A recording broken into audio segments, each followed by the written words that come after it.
ምንም ነገር እንኳን ባይኖረን አጥብቀን ከጸለይን እግዚአብሔር አባታችን እንደሚሰማን አታስታውል እኮ እግዚአብሔር ብርቱ ጸሎት ጥብቅ ሱባኤ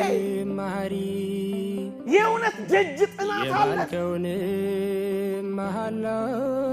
ዝም ብሎ ጭንቀት ብቻ መታወክ ብቻ ማሰብ ብቻ መናወዝ ብቻ አቅልን መሳት ብቻ መድኃኒት መዋጥ ብቻ የጎደለንን ነገር መቁጠር ብቻ ምንም እንኳን ባይኖር ይሄው የተስፋ አይደል ብንጸልይ የምናገኝበት ተስፋ እኮ ነው። የተስፋ ፍቅር ነካባ እግር ባይኖረን አይን ባይኖረን የምንበርበት ግብት እንኳን ባይኖረን ለካ መጋቢ አለን። ሰማይም ድርሲሳይ ቢቆረጥ በእግዚአብሔር ተስፋ ይቆረጣል። ይሄን ሁሉ ቃል ኪዳን ገብቶልን አይታመንም እግዚአብሔር።